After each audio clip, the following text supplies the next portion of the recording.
So today we'll be doing our pepper steak. We have our olive oil, our browning, our accent, our adobe, our garlic powder, our roasted garlic and herb grill mates, and our black pepper. Our pot is ready. Our pepper steak has been sliced and cut. Here's our peppers. We got the peppers, we got the steak, we got the peppers and onions, and let's go.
After all our seasonings, we place it in the pot. We will not add our onions and peppers in as yet. We're going to let this cook a little and then we'll add it because we don't want them to shrivel and disappear. So we're going to let this cook first on medium.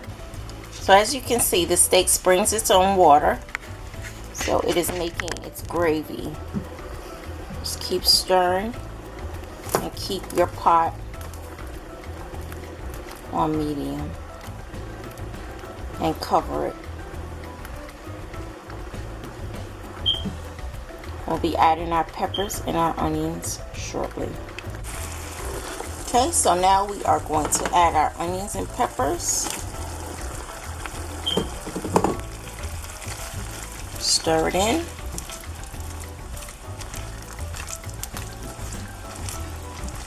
We're going to let it cook slowly.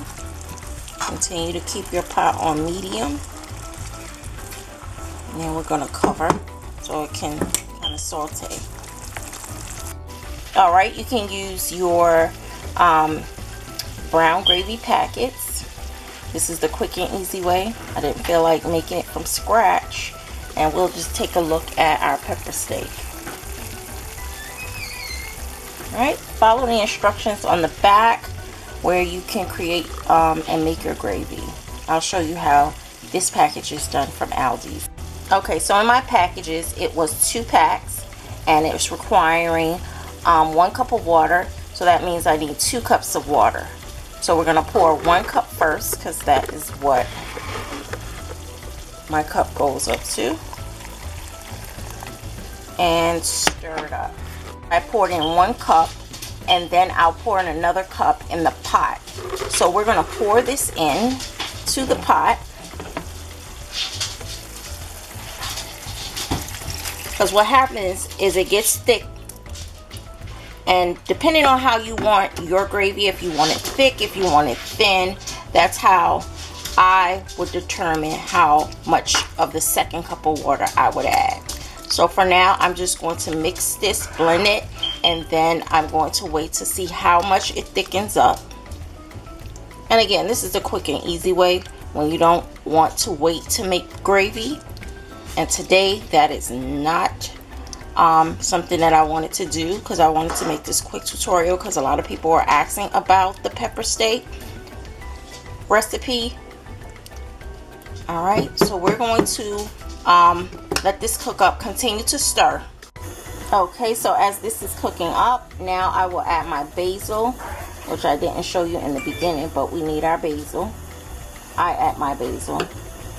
And another thing I add to my pepper steak, it's kind of like a pepper steak seasoning. Though it's an all-purpose seasoning, it is definitely gives steak a great taste. So I'm going to sprinkle some of that on here. And then we are going to mix it. Now, can you see the gravy got thick? I'm going to add a little water because I still need it to cook a little more. Okay, I'm not going to pour too much water. I'm going to pour about 1/3. Just so that my steak, this is how your steak gets, it cooks a little longer and it makes it more tender. Alright, so you're going to cover. See your gravy's thick. I'm going to thin it out a little more because I want my gravy, I want my pepper steak to be very tender. Right now it's tender, but I want it to be a little more tender, so I'm going to add a little more water.